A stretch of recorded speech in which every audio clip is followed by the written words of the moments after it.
ये perfect world का episode 174 है। जैसा कि हमने पिछले एपिसोड में देखा था कि किंगी और सी हाओ ने डी चोंग की मार मार के धुलाई करके उसकी हालत खराब कर दी थी और डी चोंग को वहां से भागना पड़ गया था। इस एपिसोड की स्टार्टिंग में हम देखते हैं कि एनलाइटमेंट स्टोन के ऊपर एक बैरियर लगी हुई थी। उस बैरियर को देखकर किंगी कहती है वो भागते भागते इसके ऊपर बैरियर भी लगा गया।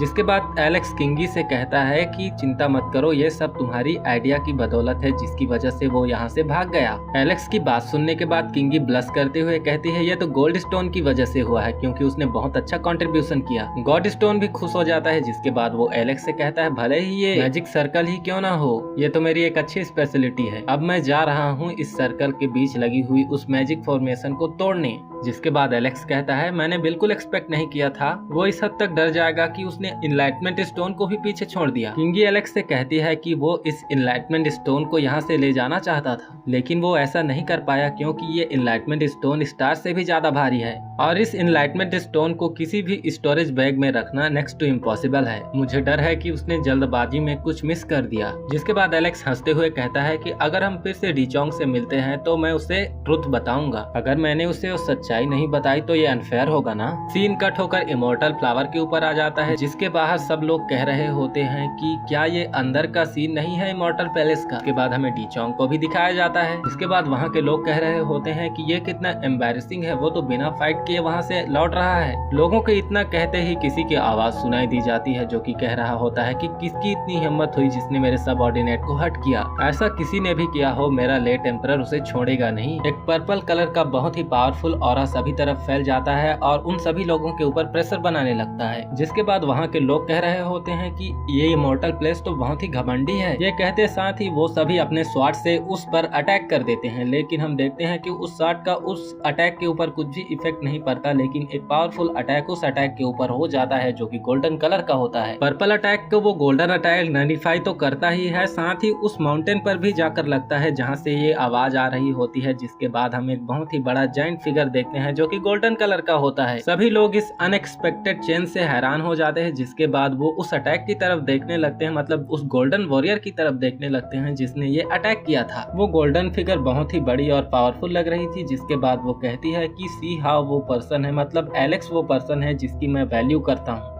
अगर तुम्हारे एक्शन ऐसे ही रहे तो मुझे दोस्त मत देना आगे जो कुछ होने वाला है उसके लिए। अभी जो तुमने स्काई इंप्रेशन कास्ट किया, तुमने मेरे अटैक को ब्लॉक किया, उसकी लिमिट है। लेकिन हाँ, मैं उस वक्त का इंतजार कर रहा हूँ जब हम दोनों आपस में फाइट करेंगे। मैं इस इमोर्टल वैली के ज्यादा डिस्प्यूट्स पर विवाद नहीं करूंगा। मैं इस इमोर्टल वैली के विवादों पर पार्टिसिपेट नहीं करना चाहता। लेकिन हाँ, अगर वो इमोर्टल वैली को छोड़ने तक का इंतजार कर रहा है तो अगर तुमने उसे जरा सा भी हर्ट किया तो तुम मुझे ब्लेम मत करना कि मैंने इस फाइट के बीच इंटरफेयर किया। मुझे दोष मत देना कि मैंने तुम पर रहम नहीं दिखाई। गोल्डन जायंट उस इमोर्टल पैलेस के आदमी से कह रहा होता है। जिसके बाद वो इमोर्टल पैलेस का आदमी कहता है कि तुम उसे जितना ज्यादा भी प्रोटेक्ट कर लो, मैं उसे उतना ही ज्यादा मारने की कोशिश करूंगा। इसके साथ ही सीन कट होकर एक बहुत ही ब्यूटीफुल लेक पर आ जाता है जहाँ पर डी चोंग एक पर्सन को खड़ा देखता है और वो उस पर अटैक करने के लिए रेडी ही हो रहा होता है। लेकिन तभी वो उस पर्सन को पहचान लेता है। जिसके बाद वो कहता है कि ये तुम हो। ये पर्सन कोई और नहीं होती, ये एलेक्स, मतलब एलेक्स की वाइफ किंगी होती है, उसकी फर्स्ट फॉर्म होती है। उसे देखने के बाद ही डी चोंग बेहोश होकर गिरने लगता है लेकिन किंगी की फर्स्ट फॉर्म आकर उसे संभाल लेती है। जिसके बाद वो उससे कहती है मैं यहाँ पर पीछे कल्टीवेशन करने के लिए हट चुकी थी, वैसे तुम इतना सीरियसली इंजर्ड क्यों हो गए हो। डी चोंग बाकी की स्टोरी तो बताता है लेकिन ये सब हमें एपिसोड में नहीं बताया जाता। जिसके बाद किंगी की वो फर्स्ट फॉर्म कहती है इसमें तुम्हारी कोई गलती नहीं है।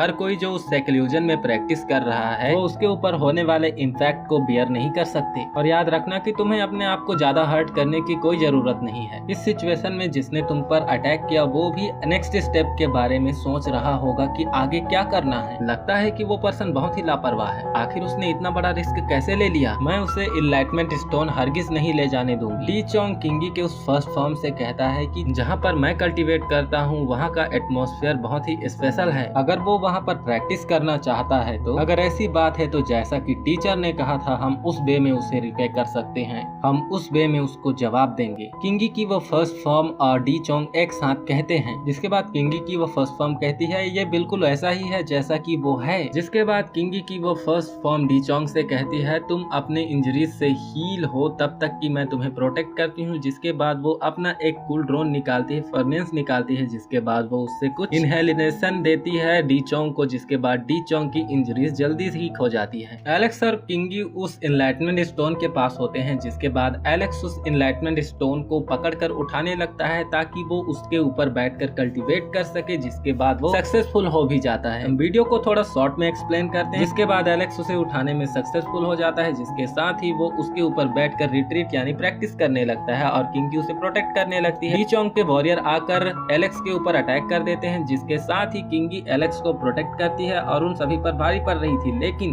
उन सभी के कंबाइन अटैक को रोकने में किंगी को भी डिफिकल्टीज फेस करनी पड़ती है। लेकिन एलेक्स का कल्टीवेशन वहीं पर पूरा हो जाता है और वो उड़ते हुए उस अटैक के पास जाकर अपनी उंगली से टच करता है और वो अटैक डिस्ट्रॉय हो जाता है। जिसके बाद जैसे ही एलेक्स वहां पर पहुंचता है वो उन सभी को खदेड़ डालता है। जिसके बाद डी चोंग और किंगी की फर्स्ट फॉर्म वहां पर पहुंच जाती है और वो एलेक्स और किंगी को वहां पर देखते हैं जहां पर एलेक्स कल्टीवेट कर रहा था और किंगी उसे प्रोटेक्ट कर रही थी। डी चोंग को बहुत गुस्सा आता है, वो किंगी के ऊपर बहुत ही पावरफुल अटैक कर देता है। किंगी सील के सहारे एलेक्स को प्रोटेक्ट करने की ट्राई करती है, लेकिन वो सील भी चकनाचूर हो जाती है और पलक झपकते ही डी चोंग एलेक्स की छाती चीर डालता है, ऐसा हमें दिखाई देता है, लेकिन ऐसा बिल्कुल भी नहीं होता। जिसके साथ डी चोंग चौंक जाता है और वो कहता है कि तुम इंजर्ड नहीं हुए, तुम्हें तो कुछ भी नहीं हुआ। जिसके बाद एलेक्स वहां से उठ खड़ा होता है और वो डी चोंग से कहता है ये तब पहले की बात थी जब मैं इंजर्ड हो सकता था, लेकिन और इसी के साथ हमारा ये एपिसोड हो जाता है खत्म। अगर आपको ये वीडियो अच्छी लगी हुई हो तो चैनल को सब्सक्राइब कीजिएगा और वीडियो को लाइक कीजिएगा। Thank you.